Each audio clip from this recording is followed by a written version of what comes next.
Monsieur le maire, bienvenue dans C'est-à-dire. Alors, depuis juillet dernier, la RATP a décidé que le bus 235 ne rentrerait plus dans le quartier du Luth.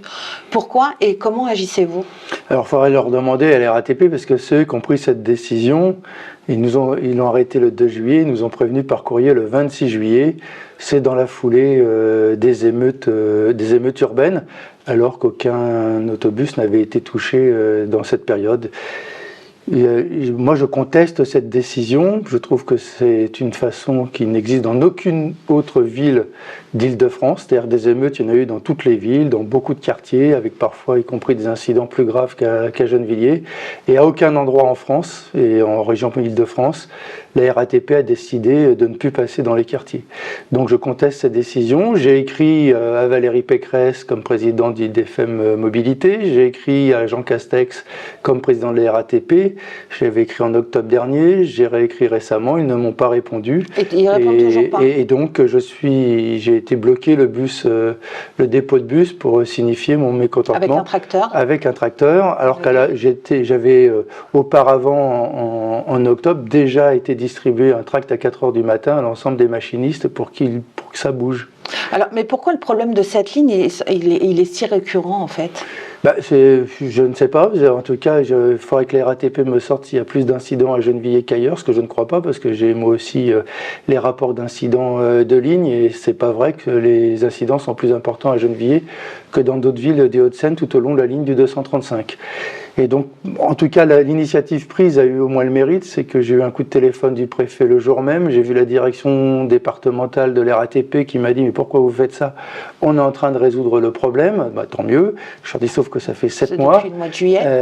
Que vous essayez de résoudre le problème.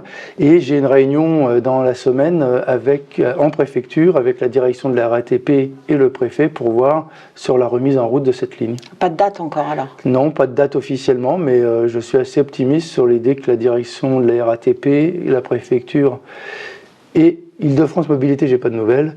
Madame Pécresse ne s'occupe pas de ce sujet-là visiblement, mais en tout cas que la RATP ait envie de reprendre une façon normale de fonctionner et d'assurer un service public et l'égalité devant le service public des usagers. Alors au niveau du Grand Paris Express, est-ce que vous pouvez nous donner l'état d'avancement du projet à Gennevilliers?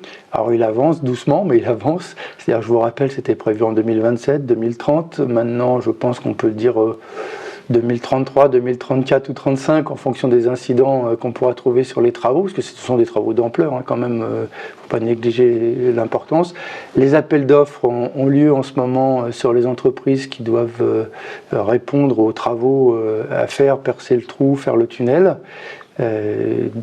On devrait les avoir prochainement. Ça a repris un peu 6 mois de retard, je crois.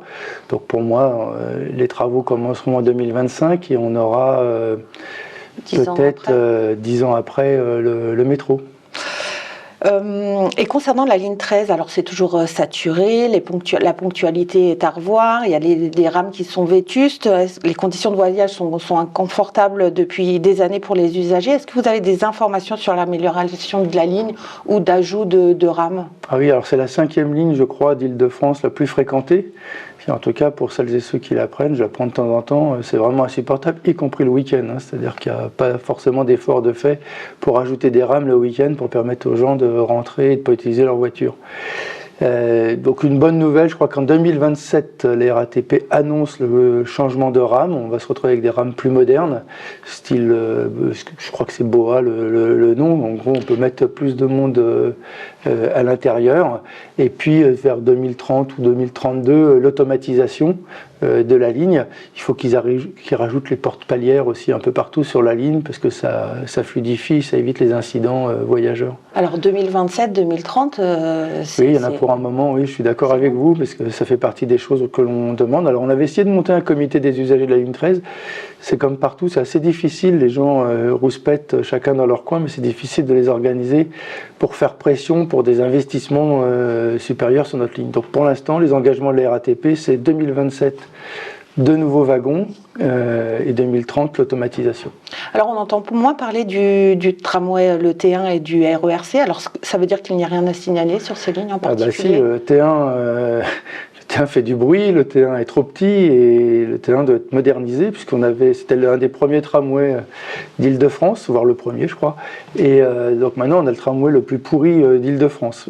Bonne nouvelle, la RATP annonce, j'espère que les JO ne modifieront pas cela, un changement de tramway, trois rames de tramway tous les mois à partir du mois de mai de cette année.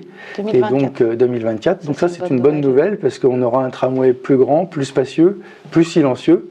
Et donc il y a un changement, ça va mettre 1 an à changer parce que je crois qu'il y a 37, j'ai peur de confondre avec le métro, mais je crois que c'est de l'ordre de 37 rames à modifier. Donc c'est un gros investissement et ça c'est plutôt une bonne nouvelle.